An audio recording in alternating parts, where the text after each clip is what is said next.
Hello students, welcome back. Welcome back to our YouTube channel. In today's video, I'm going to discuss with you all a new chapter, that is nouns. In the previous video, we have already discussed the chapter figures of speech. We also discussed there are 8 figures of speech. Today I'm going to discuss with you all the first figure of speech, that is nouns. So without wasting much time, let's get started. First of all, students, we should know what is the concept of a noun. Right, for many years we have been reading about nouns, and what we read, that is noun is a naming word. So obviously whatever we have read, that is true. A noun is the name of a part of speech which is used for a person, place, object, quality, quantity, idea or action. So you can say a noun is the name of a person, place, object, quality, quantity, idea or action.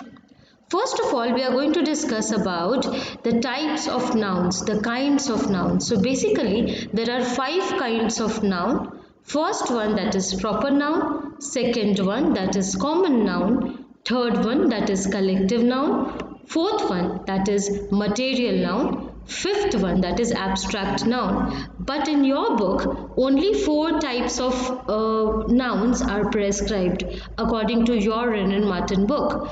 Material noun is not prescribed, so we are going to ignore this. We are going to start from the proper noun for students.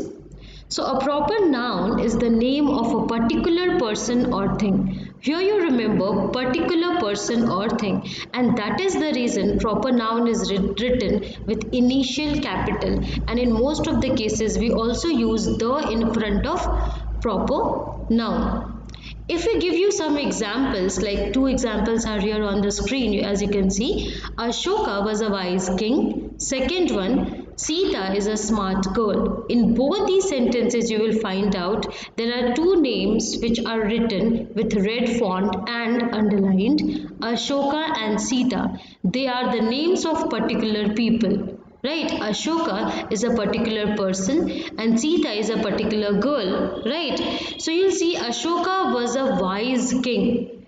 So here Ashoka is proper noun, king is common noun. Similarly, in the second sentence, Sita, as it denotes particular name of a girl, so it is proper noun, and girl, that is common noun. Now the next one is common noun. So a common noun is a name given in common to every person or thing of the same class or kind.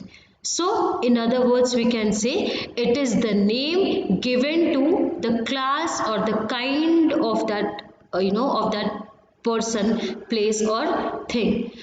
I can help you with the examples so that your concept of common noun can be cleared. Again, the same set of examples have been taken.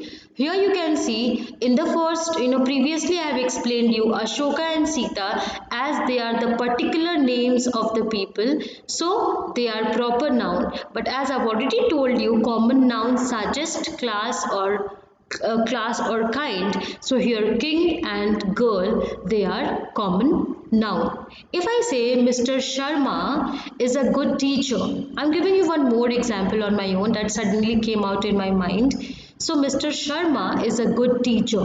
So here you see what is the particular name. So the particular name is Mr. Sharma. Mr. Sharma is a proper noun here. But in that sentence only is a good teacher. So here teacher, that is a class, that is the category. Right, so that is common noun. So Mr. Sharma, proper noun, teacher, common noun. Similarly, if I say if I talk about my name, so Reema, that is proper noun, and girl, I'm a girl or a woman, so girl or woman, that will be common noun. So this is how you can understand proper and common noun. Now the next one, that is collective noun, students. It is the name of a number or collection of persons or things taken together or spoken as one whole. right? For example, you can see the jury found the prisoner guilty. Here actually one word is only used, that is jury, but here the meaning of jury means the group of judges. Similarly, in the second sentence you will find out there is a word crowd. If I read out this sentence, the police dispersed the crowd. So here crowd doesn't refer to one entity, it refers to group of people. So there were group of people, and the police, what the police did, so the police dispersed the crowd. So here crowd refers to group of people. In the first sentence, jury refers to group of judges, and they are collective noun. Now the next one is abstract noun, students.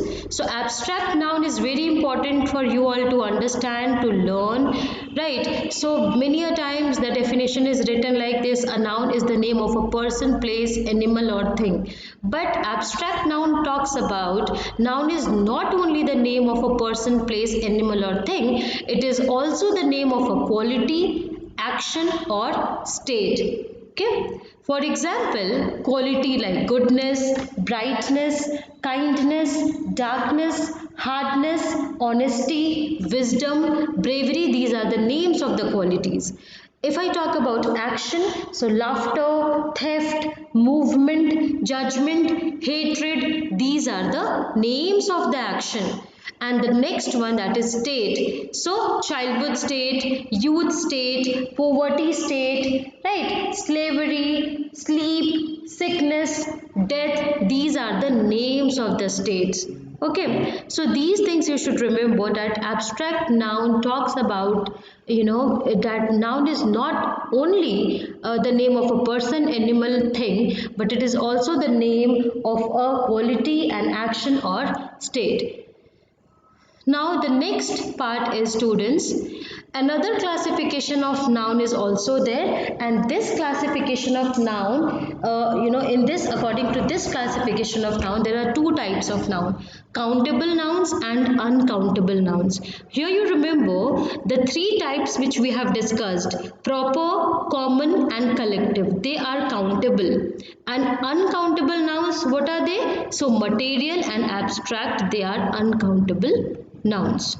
So this is what you should remember, students: countable nouns that can be counted, uncountable nouns that cannot be counted. Because so for example, if I give you example of abstract noun, love, can you count love? Can you count hatred? No, you cannot. So you see, material noun and abstract noun cannot be counted. So these two kinds comes in the category of uncountable nouns. So now here, students, this is your assignment. You remember, this is your assignment. This assignment you are going to write on your copy. Don't forget to write the name of your assignment, like De Nobly School, as it is written here. In that very way only you have to write on your copy also: De Nobly School FRI, first semester assignment 2, English language standard 6. What you have to do in this question, I am explaining you. There are some adjectives given below: long, strong, wide, broad, quick. These are the adjectives. What you have to do, you have to change it, or you have to convert these adjectives into abstract nouns. So what will be long is adjective, so what will be the noun of long? That will be length. Similarly, strong, strength, right? Wide, width, broad. So just like that, two more I'll not give the answers of all. So you try finding out on your own and complete your assignment on your English language copy, writing first semester assignment number 2. If possible, give the date also. So students, I'll meet you in the next video with the next chapter, that is noun, gender. So I'll see you in the next video. Till then, if you have any doubts or if you have any queries, you can ask me in the comment section. Till then, take care. Bye bye.